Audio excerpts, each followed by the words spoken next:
Hello, dear travel lovers. Today I greet you again from Norway, and I want to present our 10 favorite hikes in Norway.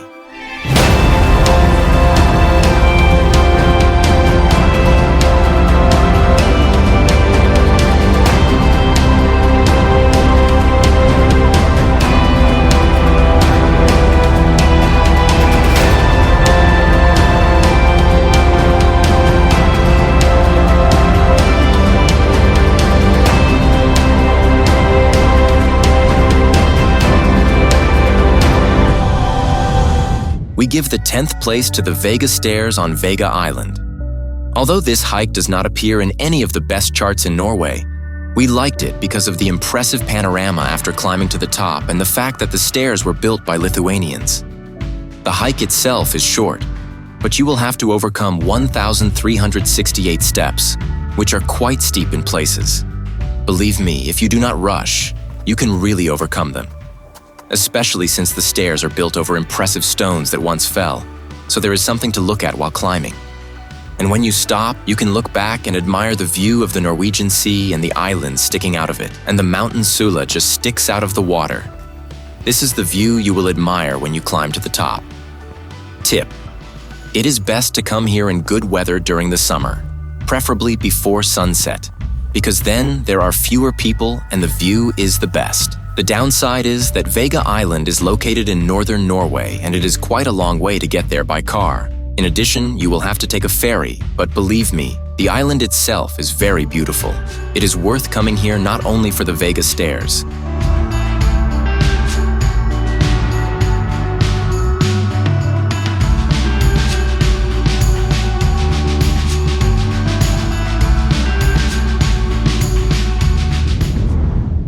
Ninth place goes to another island located even further north. It can be visited when traveling to the Lofoten Islands. This is Andoya Island and the Motinden hike. Again, it falls into our top 10 because of its amazing views when reaching the mountain cliff. Most people come here to lower their feet from the steep cliff and feel the thrill of fear of heights. But we do not recommend doing this. We were most impressed by this place with its views at sunset, because the landscape completely changes as the sun rolls over the horizon.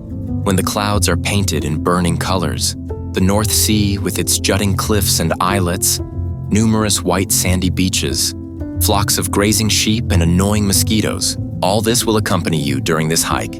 The hike takes about 3 hours, with an ascent of about 480 meters above sea level, and a distance of about 7.5 kilometers. So it is not the most difficult hike in Norway. We definitely recommend going in the summer, and especially from the second half of June to mid-July, because at that time you can observe the midnight sun here, when the sun does not set all night. Don't forget to pack warm clothes, especially a windbreaker, because the weather can be quite chilly up there.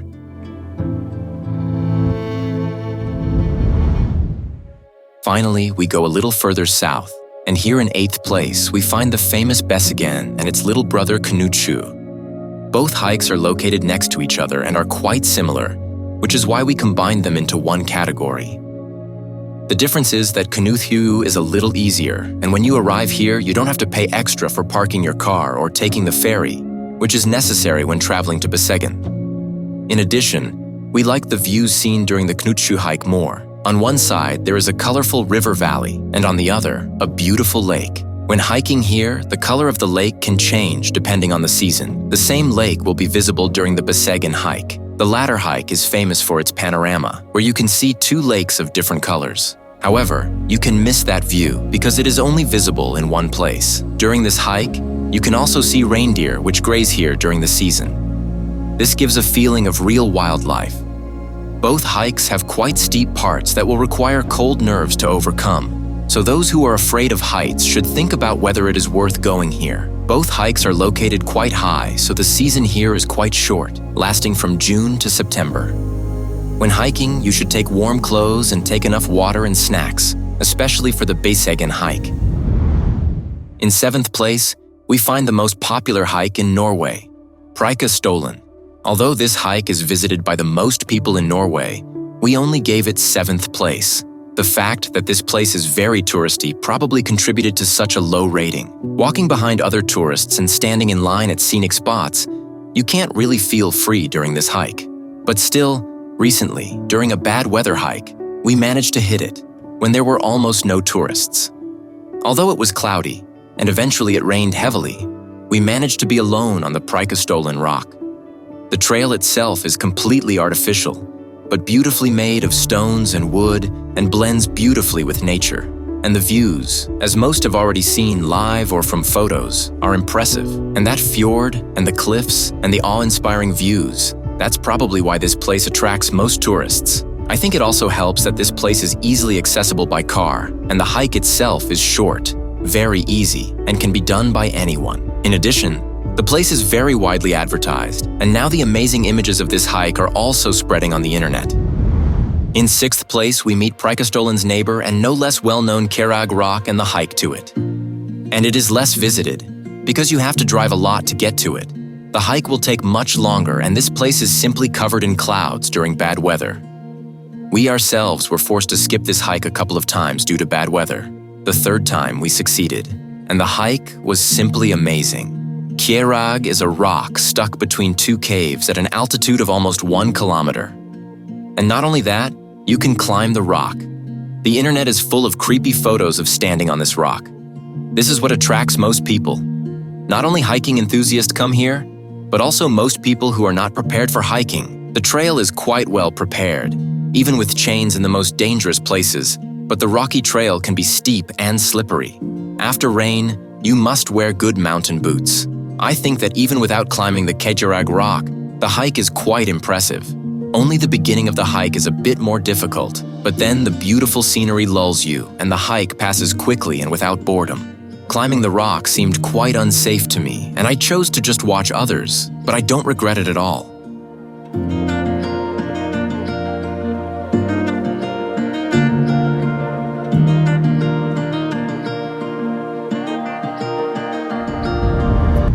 Fifth place is given to the hike to Trolltunga. This is again a unique rock formation that protrudes like a tongue. It is one of the most popular places in Norway, and it is still becoming more popular.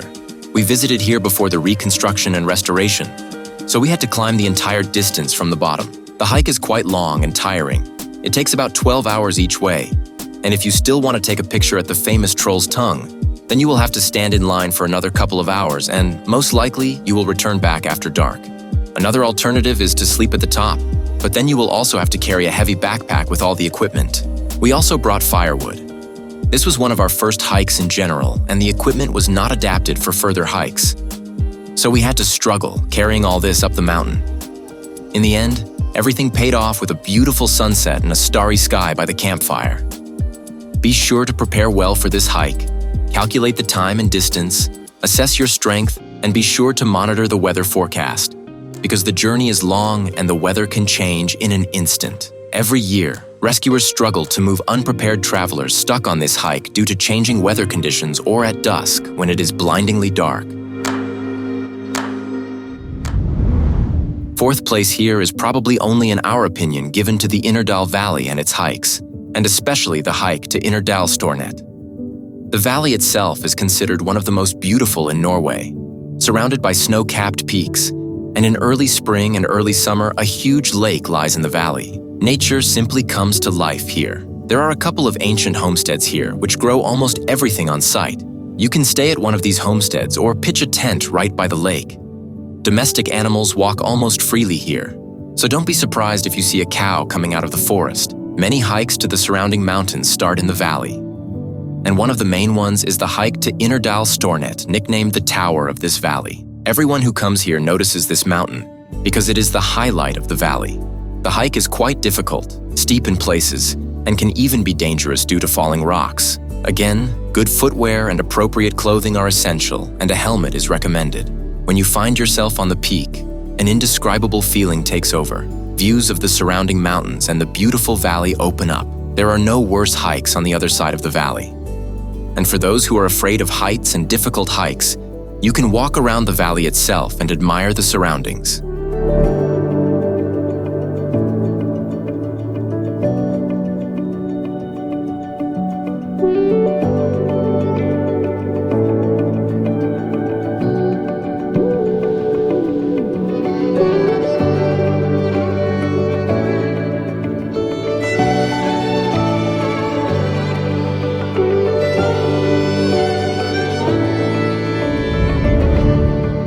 visited many times and still never ceases to amaze.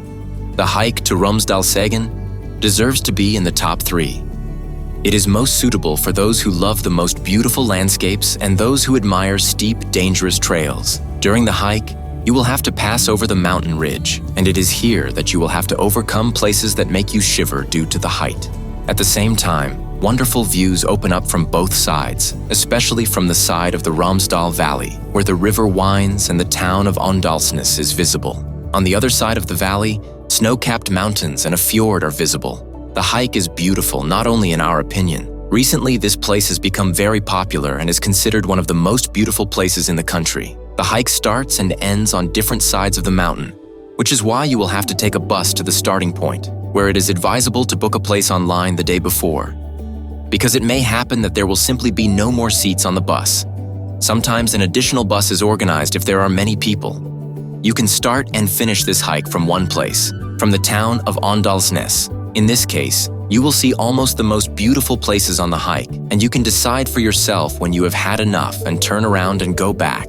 In this case, you will pass the Romsdalstrappa stairs to the famous Romsdalsrampa, a protruding observation deck. If it is not enough, you can continue the stairs to the top, where views open in all directions. If it is still not enough, you can continue the hike by passing part of the mountain ridge. The last part of the hike is a descent down quite steep stairs, so watch your knees, and it is best if you have Nordic walking poles. Good weather is a big advantage, as is probably the case in most places.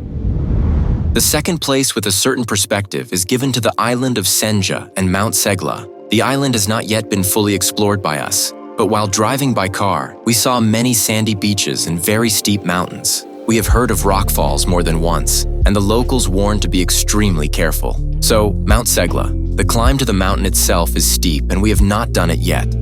We were more interested in the view of this mountain from the side. Therefore, both times we climbed Mount Heston, which is located right next to it. The mountain is much smaller, and climbing it is very simple, definitely manageable for everyone. It opens up not only to the specifically shaped Mount Segla, but also to the fjord and other mountains around. Another attraction is a walk along the edge of a steep cliff in the valley slightly below. I warn you to be really careful, because rockfalls are a very common occurrence here.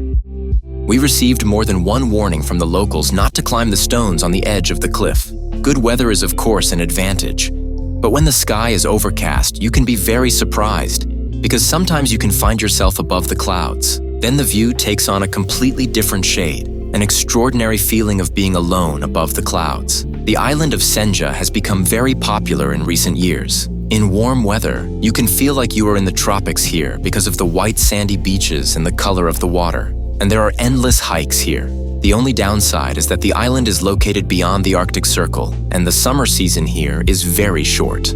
On the other hand, in winter, this island attracts northern lights observers. Therefore, it is not clear whether the island is more famous for its hiking or for the northern lights. You may have noticed that there is not a single hike from the Lofoten Islands in the top 10. We give the first place to this entire island. If we started to analyze every hike from Lofoten, they would probably take half of the top 10. This place is simply impressive, and for hiking lovers, it is a real paradise. Here you can choose from short walks to long multi-day hikes. You can climb mountains, walk along wild sandy beaches, or even climb steep caves with climbing equipment. We should probably mention a few hikes that we liked. Perhaps the most beautiful view you will be rewarded with when you climb Rheinebringen.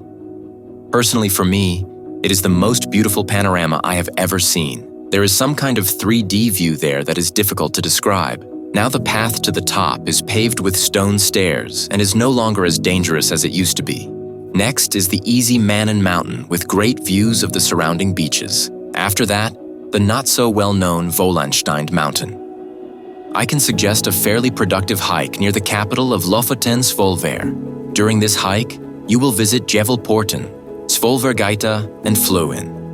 And for those who want wild beaches, I could advise spending the night on Kvalvika Beach with a climb to Ryton Mountain, where you can hang from a protruding rock overlooking the beach.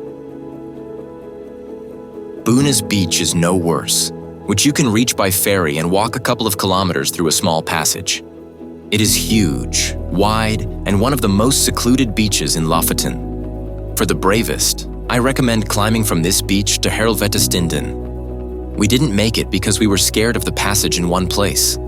There are many more beaches and hikes in the Lofoten Islands not mentioned here, so everyone can find new and even better ones.